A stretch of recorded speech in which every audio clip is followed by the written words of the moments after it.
Welcome back to the Archon Archives. If you are still with us, you have secured the first piece of crucial knowledge, understanding that this perceived reality is not a divine creation, but a meticulous prison. It is the Kenoma, the material void, fashioned by the blind architect, the Demiurge or Yaldabaoth. He is the dictator of the lower order, who rules not by omnipotence, but by fear that the light above him, the pleroma, will be discovered. His entire closed-circuit system exists for a singular purpose, to contain the spark. That fragment of the supreme light, that piece of Sophia, wisdom, that resides within each of us.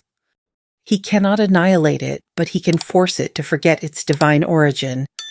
This is where his military structure comes in. Today we tear back the veil on the Archons. They are not mythological demons. They are the bureaucrats of the cosmic prison. They are the administrators, the overseers who strictly enforce the order of the Kenoma and systematically prevent your spark from ever remembering its true home. They are the governors, and their collective dominion is what is known as Hymarmena, the illusion of fate. The Archons are 7 chief controllers. Each is aligned with a planet in the solar system, and each exercises dominion over a specific function of the human psyche. Their most terrifying secret is this: they are not physically present. They are programs you activate within yourself.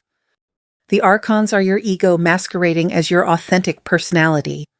This is the oldest Archon, and his rule is absolute over fear, time, and restriction. He is the entity that implants the debilitating belief that freedom is an illusion. He draws the lines of limitation. You cannot. You are too late. You must obey. What is interpreted in astrology as karmic debt is, to the Gnostics, a set of chains the Demiurge has cast upon your past and your future. When you are ruled by debilitating fear, you are ruled by Saturn. His job is to keep your spiritual spark paralyzed. This Archon carries false knowledge and dogma. He is responsible for diverting the masses away from the single source of freedom, the Gnosis within you. He compels you to believe in grand yet empty external ideas. He funds the political ideologies, the religious institutions that promise salvation through external rituals, rather than through the internal truth. He creates the hierarchies that demand your obedience, ensuring you look up or out for your salvation, never within. He is the program of institutionalized unexamined belief. The Archon of Mars embodies raw, indiscriminate aggression and anger. He is the agent responsible for wars, all conflicts, and that constant draining feeling of me against the world. His job is purely to keep you in a perpetual state of struggle. This state of strife denies you internal peace and prevents you from focusing the energy needed for inner growth, the energy required to reach Gnosis. When you engage in endless arguments and ego battles, you are ruled by Mars. He consumes the energy of struggle. This is perhaps the most cunning of the overseers, governing false glory and ego. He is the mechanism that forces you to seek external validation, power, and praise. Every time you yearn to be superior to others, when you strive for status over substance, you pay tribute to this Archon. His masterpiece is turning your spiritual spark into a narcissistic ego, an identity so busy with its own grandeur and external achievements that it is too distracted to search for the profound, uncomfortable truth of its confinement. The Archon of Venus is the master of lower desires and addiction. His role is to prevent you from ever transcending the endless, draining cycle of pleasure and pain. He ties the soul firmly to the physical body through an endless craving, be it for luxury, carnal pleasures, food, or endless entertainment. This distraction is not merely sin. It is a powerful drain that consumes the energy of the spark, keeping it focused only on the material realm. When you are consumed by insatiable desire, you are ruled by Venus. This Archon represents a precise, cold machine, logic divorced from spirit. He commands the flow of information but strictly prohibits true wisdom. He creates complex systems, languages, and philosophies that can analyze the world down to the last molecule, but can never truly comprehend its metaphysical nature. He convinces your mind that reality is only what can be measured, what can be quantified, thus permanently sealing off the metaphysical dimension, the world of the pleroma, from your perception. And finally, the Archon of the Moon. She governs the core instincts, illusions, and the great cycle of rebirth. Her sphere is life and death itself. She compels the soul to return to the cycle again and again. She uses powerful emotional anchors and the primal, overwhelming survival instincts of the physical body. She ensures the soul, upon release, is immediately routed back into the production system. She is the final gatekeeper of the repeating cycle. The collective task of these 7 programs is to manufacture Hymarmene. What appears to be your personal destiny, fate, or karma is in fact a pre-programmed repeating cycle. It is the rigorous, closed order of the Kenoma. You are not escaping. You are simply moving within the meticulously designed walls of the prison. But this, my friends, is still not the final trap. All of this control, all the fear, the dogma, the endless striving, is merely the preparation for the ultimate deception, the harvest. In our next transmission, we will reveal the Demiurge's most subtle, most dangerous lie. The psychological trap that awaits your soul at the very moment of transition. The key to breaking the cycle requires you to recognize the prison in this life. When you recognize the archontic program, the fear, the aggression, the desire, you acknowledge it as a foreign entity, not your divine self. This is how you reclaim the energy the Archons demand. If you are ready to reject the matrix, if you are ready to discover the codes to escape the great archontic cycle, then your next command is simple. We must move to the final harvest. The Archon Archives returns to the moment of truth. We establish that the Archons are the overseers who manage your emotions and time to keep you within the cycle of Hymarmene. But all of that is merely the preamble. The greatest terror awaits you not in life, but at the very moment of death. This is the final trap. Understand this foundational truth. Unlike the true godlight of the pleroma, the Demiurge is a blind counterfeiter. He cannot truly save.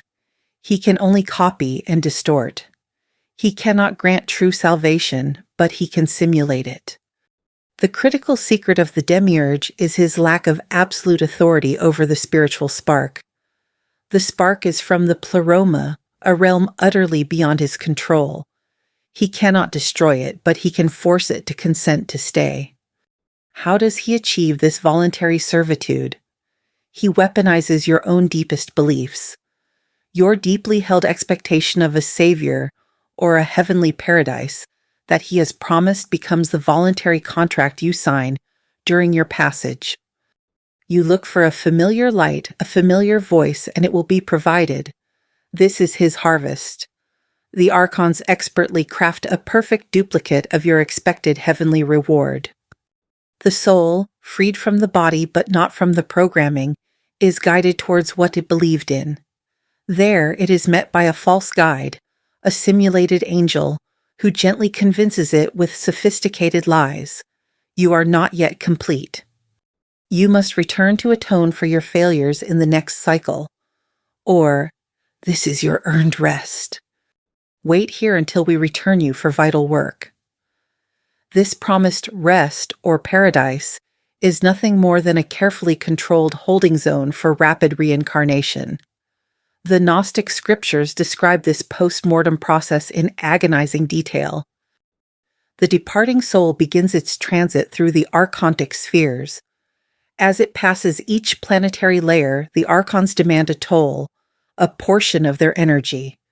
The Archon of Mars demands all accumulated aggression. The Archon of Venus requires your greed and lower desires. If the soul has not realized in life that these traits were merely a program, not its true nature, it is forced to surrender that energy. The soul is momentarily lightened, yes, but it is not free. It has simply been cleansed for re-entry. The most dangerous barrier is the false light. Imagine being welcomed by a supremely loving being, calling itself your ancestor, your guide, or your savior. But this light is not the light of the pleroma. It is the Demiurge's emanation, his most powerful, most convincing lie. This entity offers peace, healing, and the urgent command to return soon to fulfill a higher purpose. This purpose is the mandate for reincarnation, to generate more energy for the Archons. The Archons thrive on both low-grade suffering, fear, anger, and the high-grade energy lost to blind belief. Belief, when misdirected, diverts the spiritual energy you need for true gnosis. If the soul, blinded by the false god's promise, willingly submits to the angel and enters the cycle, it relinquishes its right to transmit to the pleroma. It agrees to a reboot. All lessons, all personal growth, all knowledge, wiped clean. The spark is immediately routed back into a new body, a new prison, to resume energy production. The key to breaking this final trap: you must not look for a savior to pull you out. You must become the conductor yourself. You must possess the pure, unfiltered gnosis that allows you to recognize the false light and pass straight through it, rejecting its familiar comfort. The Archons do not need a cage. They simply need your consent to re-enter it. But recognizing the prison is not the same as holding the key. That key is named Gnosis, or pure inner knowledge. The Archons operate on the principle of belief, faith in external systems and promised saviors. Gnosis, however, requires knowing. It is a direct, unmediated awareness of the spark within you and its true origin in the pleroma. To escape the harvest, you must implement the Gnostic Protocol during your final transit. Practice recognizing the programs. Identify the fear, Saturn, the aggressive ego, Mars, and the insatiable desire, Venus. When you see them, you acknowledge them as foreign programs, not your divine self. This is how you reclaim the energy the Archons will demand at the toll gates. The ancient Gnostics understood that the Archons would bombard the departing soul with images, sounds, and temptations. They would ask for identification or demand passwords. The key is to refuse all of it. You must reject the dialogue. When the false light appears, when the false guide greets you, your only response must be the utter and complete rejection of the system's comfort. You must state with the full power of your spark, "I am not of you. I belong to the light of the pleroma. I seek only the Father of all." No matter how loving the false guide appears, you must move past them. The Archons only have power over that which they have programmed. They have no power over the unconditional gnosis that burns within your spark. The Gnostic myth tells us that Sophia, the grieving mother of the Demiurge, sent fragments of herself, the spiritual sparks, into this world to remind us of the pleroma. When you seek gnosis, you are aligning with her light. This light is your true guide. It is a quiet inner pull, not a massive, blinding flash.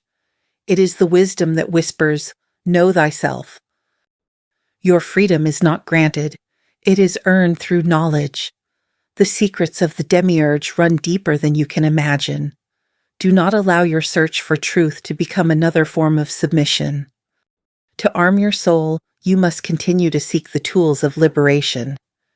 If you are ready to prepare for your final, true transit and discover the codes to escape the great archontic cycle, then subscribe to the Archon Archives.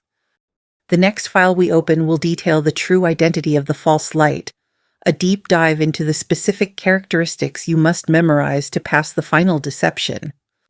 Press the bell, share this truth with others who seek to know, and let the Gnosis guide your way.